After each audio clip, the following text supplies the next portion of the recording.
দেখবেন যে জানলা লাগিয়ে দিয়েছেন অথবা পাশের রুম থেকে কেউ নাই, হঠাৎ কেমন যেন একটা নয়েজ, কেমন যেন একটা সাউন্ড, কিন্তু আপনি এই সাউন্ডটা দরজা খোলার পর আর দেখছেন যে কেউ নাই। সুস্থ স্বাভাবিক মানুষ হঠাৎ চেঞ্জ, কারোর সাথে কথা বলছে না, বিষণ্ণ মনে বসে আছে, রাত্রিবেলায় কান্নাকাটি করতেছে, বাথরুমে গিয়ে ভয় পাচ্ছে, খাবার দাবার এলোমেলো হয়ে গেছে, আগের মতো প্রাণবন্ত চলাচল নাই। ইদানিং ঘর বাড়িতে অস্বাভাবিক কোনো কিছু ফিল করছে, অনুভব করছে। রাত্রিবেলায় যখন শুই মনে হয় পাশে কেউ দাঁড়িয়ে আছে ছায়ার মতো। বাথরুমে যখন যাই মনে হয় যে বদনাটা সরে গেল, বালতিটা নড়াচড়া করছে। অনেক সময় ট্যাপ থেকে একা একই পানি পড়ে। আবার কখনো কখনো দেখা যায় রাত্রিবেলায় যখন হাঁটছি মনে হচ্ছে পেছন থেকে কেউ ডাকছে অথবা ফলো করছে। এমন তো অবস্থায় আসলে বোঝার কোনো ওয়ে আছে কিনা যে আমার সাথে বদজিনের কোনো প্রভাব আছে কিনা, আমার বাড়ি ঘরে বদজিনের কোনো প্রভাব আছে কিনা, অথবা বুঝবো কিভাবে যে আমাকে জিনে ধরছে কিনা বা আমার পরিবারের সদস্যরা জিন দ্বারা আক্রান্ত কিনা। ভেরি ভেরি ইম্পর্টেন্ট এটাও বিষয়। জিনের অস্তিত্ব, এটা কিন্তু অনেকে আপনারা বিশ্বাস করেন না। অনেকে মনে করেন যে জিন বলতে কিছু নাই। যদি কেউ অস্বীকার করে যে জিন বলতে কিছু নাই, ও কাফের হয়ে যাবে, ডিরেক্ট কথা। জিন বলতে কিছু নাই এটা যদি কেউ অবিশ্বাস করে, ও কি কাফের, ও কাফের হয়ে যাবে। আল্লাহ সুবহানাহু ওয়া তাআলা কুরআনুল কারীমে কি বলছেন?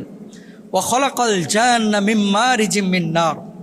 তিনি জিন জাতিকে আগুনের শিখা থেকে সৃষ্টি করেছেন। ভেরি ইন্টারেস্টিং বিষয় কিন্তু এটা। মানে আগুনের তো তিনটা পার্ট দেখবেন, যখন জ্বালাচ্ছেন নিচে থাকে একটা আবরণ, মাঝখানে থাকে হলুদ একটা আবরণ, তার উপরে থাকে ধোঁয়ার নিচে দেখবেন সাদা একটা আবরণ।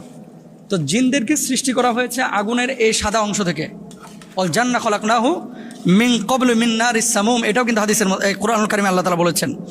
এবং এই যে সূরা আর রহমানের 15 নম্বর আয়াত, ওয়া খালাকাল জান্না মিন মারিজিম মিন নার, এখানেও আল্লাহ তাআলা বলছেন। তাহলে জিনদেরকে তাদের অস্তিত্বকে স্বীকার করতে হবে, নাম্বার 1। নাম্বার 2, জিন কি মানুষের উপর আসলে প্রভাব বিস্তার করতে পারে? এটা দলিল কি যে মানুষকে যে জিনে ধরতে পারে বা প্রভাব করতে পারে, এটার দলিলটা কি, প্রমাণটা কি? এটা হচ্ছে সূরা আল বাকারা 275 নম্বর আয়াত। আল্লাহ তাআলা কি বলছেন? আল্লাযীনা ইয়াকুলুনা রিবা লা ইয়াকুমুনা ইল্লা কামা ইয়াকুমুল্লাযী ইয়াতাখাব্বাতুহু শাইতানু মিনাল মাস। মানে এই যে যারা সুদ খায় এরা এমনভাবে দণ্ডায়মান থাকবে যেন শয়তান স্পর্শ করে পাগল বানিয়ে দিয়েছে এদেরকে। শয়তান স্পর্শ করে কি করে দিয়েছে? পাগল বানিয়ে দিয়েছে। তার মানে জিন দ্বারা মানুষকে প্রভাবান্বিত করা এটা সম্ভব। নবীজি সাল্লাল্লাহু আলাইহি ওয়াসাল্লাম একবার রাত্রিবেলায় তিনি কোনো এক জায়গায় চলে গেলেন, সাহাবীরা খুঁজে পাচ্ছিলেন না, এবং যখন ফিরা অবস্থায় নবীজি সাল্লাল্লাহু আলাইহি ওয়াসাল্লামের সাথে জিনদের সাক্ষাৎ হয়েছিল। এবং সে সময় নবীজি বলেছিলেন, এই যে রাস্তায় যে হাড্ডি, গরুর হাড্ডি দেখেন না পড়ে থাকে, ছাগলের হাড্ডি পড়ে থাকে, এগুলো হচ্ছে জিনদের খাবার, যারা একটু ভালো জিন। আর বদজিন যাদের, এদের খাবার কি? অপবিত্র জিনিস, এই যে গোবর, লেদা যেগুলো রাস্তাঘাটে পড়ে থাকে, এটা হাদিসের মধ্যে আছে। এখন জিন দ্বারা মানুষের শরীরে প্রভাব করতে পারে কিনা আরও কিছু প্রমাণ দেখেন। সহিহ বুখারীর 3281 নম্বর হাদিস, ইন্না শাইতানা ইয়াজরি মিন ইবনে আদম মাজরাদ দাম। শয়তান মানুষের শরীরের রক্তের মতো চলাচল করতে পারে। এই যে জিন শয়তান এমনভাবে আপনার মানে হৃৎপিণ্ডে আঘাত করতে পারে, তারা শরীরের রগ রেশা দিয়ে চলাচল করতে পারে। এবং এই কথাগুলো যখন ইসলামিক স্কলাররা আলোচনা করেন অনেকে অবিশ্বাস করেন যে এটাও কি সম্ভব কিনা, কিন্তু যিনি পড়েছেন তিনি জানেন যে এটা কত কঠিন মুহূর্ত।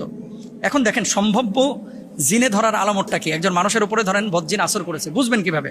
নাম্বার 1, হঠাৎ সে অস্বাভাবিক আচরণ করবে, আটকে উঠবে, মাঝে মাঝে কেঁপে উঠবে, ঝাঁকুনি দিয়ে উঠবে। সুস্থ স্বাভাবিক মানুষ হঠাৎ চেঞ্জ, কারোর সাথে কথা বলছে না, বিষণ্ণ মনে বসে আছে, রাত্রিবেলায় কান্নাকাটি করতেছে, বাথরুমে গিয়ে ভয় পাচ্ছে, খাবার দাবার এলোমেলো হয়ে গেছে, আগের মতো প্রাণবন্ত চলাচল নাই। এরপর আসেন নামাজ, কোরআন শুনলে অস্থিরতা তৈরি হয়ে যায়। নামাজে দাঁড়াইলে নামাজ পড়তে চায় না, মসজিদে যাইতে চায় না, কোরআন শুনলে সে অস্থির হয়ে যায়। এগুলো হচ্ছে বদজিনের আসর। রাত্রিবেলায় ভয়ঙ্কর স্বপ্ন, সে বারবার দেখছে সাপ তেড়ে আসতেছে, পাশে বিড়াল তেড়ে আসতেছে, কুকুর তেড়ে আসতেছে, এবং চিৎকার মেরে মেরে উঠে যাচ্ছে, বদজিনের আসর। ঘরের অদ্ভুত শব্দ, দেখবেন যে জানলা লাগিয়ে দিয়েছেন অথবা পাশের রুম থেকে কেউ নাই, হঠাৎ কেমন যেন একটা নয়েজ, কেমন যেন একটা সাউন্ড, কিন্তু আপনি এই সাউন্ডটা দরজা খোলার পর আর দেখছেন যে কেউ নাই। বাথরুম থেকে আওয়াজ আসছে, পাশের গাছ থেকে এরকম আওয়াজ আসছে। এগুলো আসলে খুব বেশি দেখতে যাবেন না, আপনি আমলগুলো করবেন। করণীয় আমল কি আপনার করণীয় আমল হচ্ছে, এই যে রাত্রিবেলা অনেকে হাঁটেন, পেছন থেকে কি যেন আওয়াজ পান, ঘাট ঘুরে তাকানোর দরকার নাই, আপনি আয়াতুল কুরসি পড়বেন, বুকে ফু দিয়ে সোজা হেঁটে চলে যাবেন। রাসূল আকরাম সাল্লাল্লাহু আলাইহি ওয়াসাল্লাম বলছেন, লা তাজআলু বুয়ুতাকুম মাকাবিরা ইন্নাশ শাইতানা ইয়ানফিরু মিনাল বাইতিল্লাযী তুকরাউ ফীহি সূরাতুল বাকারা। ওই ঘর থেকে শয়তান পালায় যেই ঘরে সূরা বাকারা পড়া হয়। এখন সূরা বাকারা মোবাইলে ছেড়ে রাখেন, ওই ঘরে শয়তান ঢুকবে না ইনশাআল্লাহ। ঘরগুলোকে কবরস্থান বানায়েন না। অনেকে আপনারা নামাজ পড়েন না, উল্টাপাল্টা কাজ করেন ঘরের মধ্যে, সারাক্ষণ ওই সিনেমা দেখেন, নাটক দেখেন, গান বাজনা ছেড়ে রাখেন, এগুলো করবেন না। সকাল সন্ধ্যা আয়াতুল কুরসি পড়েন, সকাল সন্ধ্যা দোয়াগুলো পড়েন, রুকিয়া করেন, যদি নিজে না পারেন যেখানে রুকিয়া সেন্টার আছে সেখানে যান। এরপরে আয়াতুল কুরসি 4 কুল পড়ে হাতে তালুতে ফু দিয়ে পুরো শরীরটাকে বন্ধ করে রাখেন, 5 ওয়াক্ত নামাজ পড়ে গাটাকে বন্ধ করে রাখেন, আয়াতুল কুরসি পড়ে, ইনশাআল্লাহ আল্লাহ তাআলা মুক্তি দিবেন ইনশাআল্লাহ।